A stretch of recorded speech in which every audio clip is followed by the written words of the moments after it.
बार प्रधानमंत्री जी और गृह मंत्री जी को, उनके अध्यक्ष को जाना पड़ता है, क्योंकि एक खौफनाक डर का माहौल।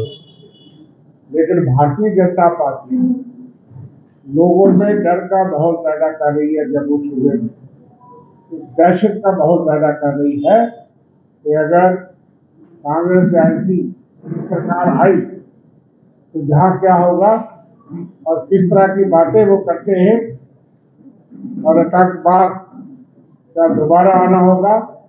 लेकिन गृह मंत्री जी को मैं याद दिलाना चाहता हूं कि 2014 से लेकर 10 साल से सत्ता में भारतीय जनता पार्टी है। पीएम मोदी जी और अमित शाह जी जम्मू कश्मीर को चला रहे हैं। खास करके 2019 के बाद जम्मू कश्मीर को डायरेक्टली गृह मंत्री अमित शाह जी देख रहे हैं। आतंकवाद के खात्मे की बड़ी बड़ी लंबी बातें पहले भी की थी। उन्होंने कहा था कि फोर्सेस के हाथ बंधे हैं, हम आएंगे, बोल देंगे, आतंकवाद का खात्मा होगा। लेकिन रिकॉर्ड बताता है कि इस दशक में सबसे कम आतंकवाद 2013 में था, जब यूपीए की गवर्नमेंट वहां थी और जम्मू कश्मीर में कांग्रेस नेशनल कांग्रेस की सरकार थी। आंकड़े बताएंगे, लेकिन मैं सिर्फ 100 दिन के आंकड़े बताता हूं, क्योंकि आज वो यहाँ है। 2 दिन पहले प्रधानमंत्री जी जिस जिले में थे उसके पड़ोस में, जिस जिले में आज गृह मंत्री गए थे, वहां 2 दिन पहले ही 2 जवान हमारे शहीद हुए, 2 जख्मी हुए। किश्तवाड़ की बनी के अंदर अभी भी सर का बयान चल रहा है। 2 हमले इसी 4 दिन में हुए। प्रधानमंत्री जी ने तो एक आंसू नहीं बहा जो किश्तवाड़ में हमारे शहीद हुए या जख्मी हुए। लेकिन जिस जिले में आज अमित शाह जी हैं, उनको याद दिलाना चाहता हूं कि 2 दिन पहले ही वहां आतंकवादी हमला हुआ। पिछले 100 दिन का अगर रिकॉर्ड देखें, 27 मिलिटेंट अटैक कल तक हुए। 21 जवान हमारे शहीद हुए 100 दिन के अंदर, 29 जवान जख्मी हुए, घायल हुए, 15 सिविलियन शहीद हुए, 47 सिविलियन जख्मी हुए। ये 100 दिन का रिकॉर्ड है आपकी सरकार का। अमित शाह जी, इसमें जवाब दीजिए कि जम्मू कश्मीर को आपने क्या वादा किया था। जम्मू कश्मीर में आतंकवाद के खात्मे का वादा किया था, लेकिन जम्मू सूबा जो पिछले 2 दशक से शांत था, इक्का दुक्का वारदात होती थी। लेकिन आप बताइए कि पिछले 3 साल का भी जरा आंकड़ा देखते हैं। एक पिछले 3 साल में 119 हमारे सिक्योरिटी फोर्सेस के जवान जो है शहीद हुए हैं, और इनमें से जो 40% शहादतें हुई हैं वो जम्मू डिवीजन में है, जम्मू सूबे में, जो कि पिछले 2 दशक से शांत था, इक्का दुक्का वारदातें होती थी। आपके दौर में आतंकवाद जम्मू में पनपा है। कश्मीर में भी सिलेक्टिव और टारगेटेड किलिंग आपने देखी। कश्मीरी पंडित भाई, हमारे जम्मू के मुलाजिम, बाहर के जो वर्कर कश्मीर के अंदर पिछले 30 साल से काम कर रहे थे, उनको भी चुन चुन के सिलेक्टिवली वहां शहीद किया गया। हमारे पुलिस के रिटायर्ड सर्विस पर्सन को किया गया।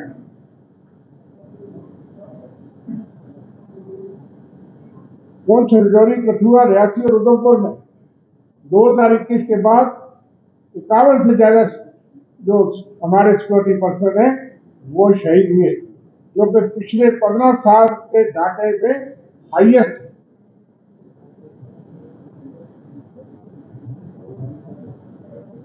अगर मैं उनकी याद दिलाऊं, 9 जून को रियासी में 9 यात्रियों की हत्या की गई। सड़क हाईवे पर चलते हुए टेररिस्ट अटैक हुआ लोकसभा इलेक्शन के दौरान, और एक एयरफोर्स के कन्वॉय पे पुंछ में हमला किया गया, जिसमें एक जवान शहीद हुआ और 4।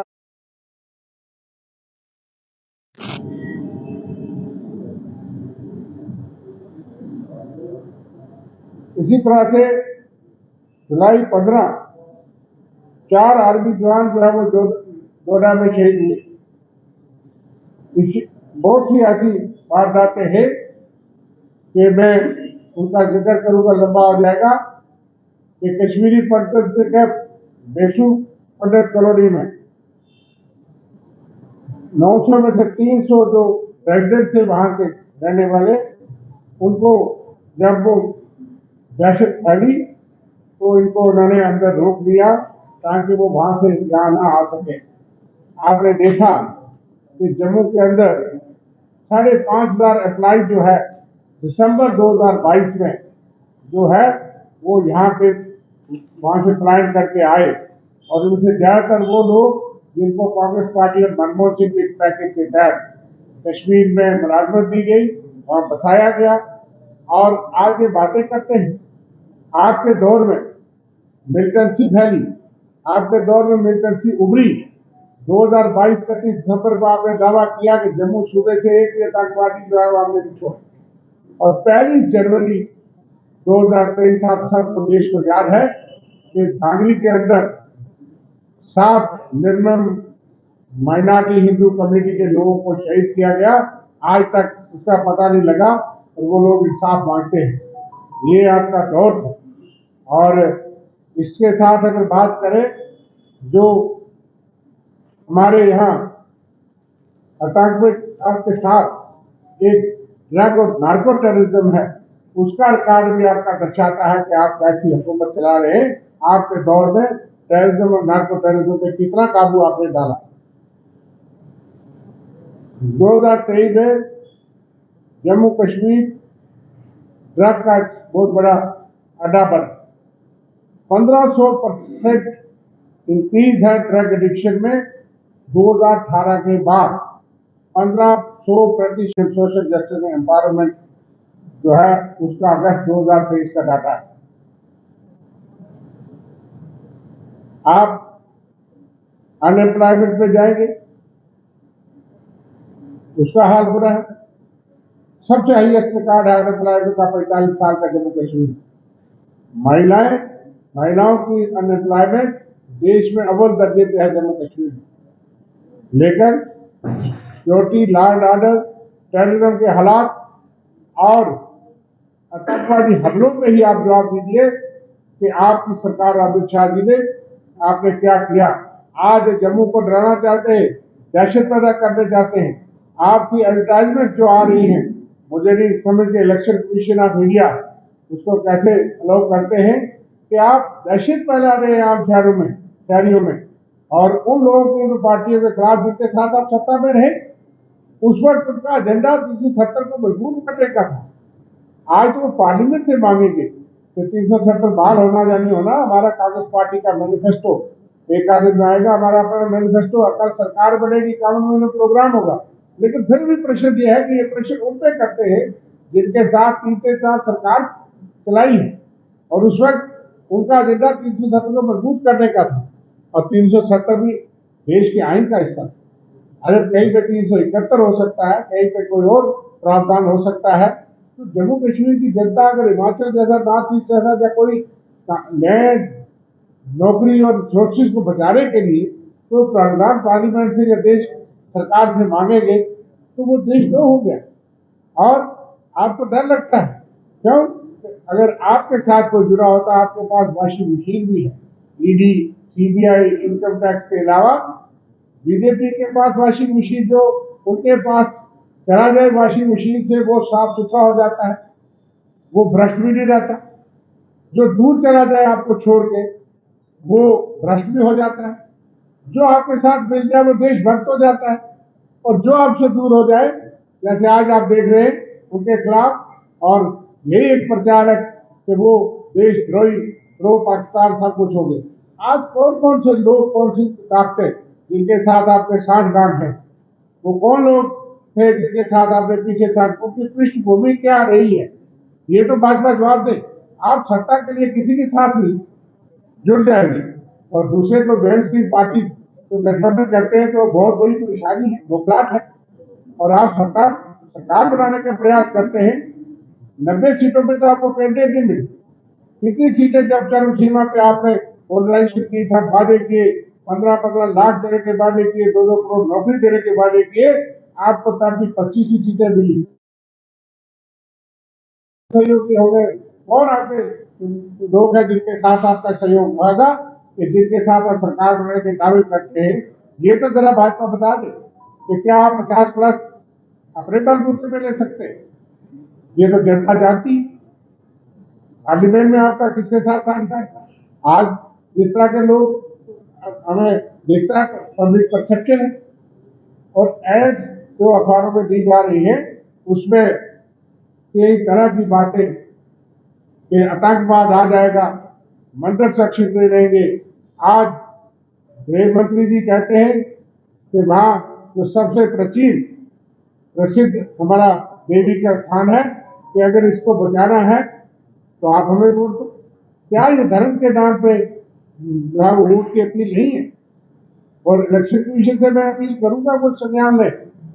इस किस्म का अपील करते हैं और इस किस्म की बातें करके आप लोगों में दहशत, डर, भय और भ्रम फैलाना चाहते हैं। आइए बताइए क्या किया विकास में, क्या किया आतंकवाद में, क्या किया ट्रक को रोकने के लिए? रिमोट कंट्रोल से दिल्ली से सरकार चला सकते। चुनी हुई सरकार के पास शासन की पावर भी नहीं होगी।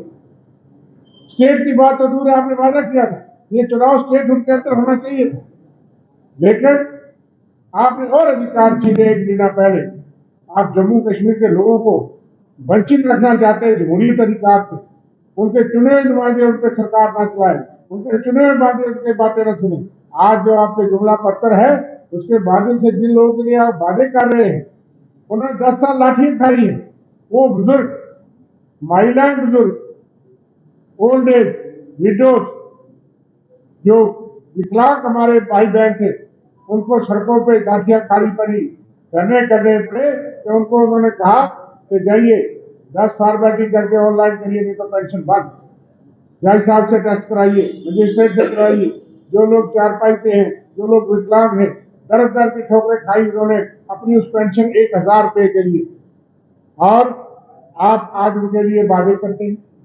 10 साल तो आपने उनको लाठी दी, वो डेली बेसिस, वो नीड बेस, वो कंट्रैक्टर जिनको आपने वादा किया था पक्का करने के लिए 2014 में, आज 2024 में वो सवाल पूछते हैं कि आर्डर निकाल के कहा कि जो मुलाजिम जो प्रोटेस्ट करेगा उसकी नौकरी जाएगी।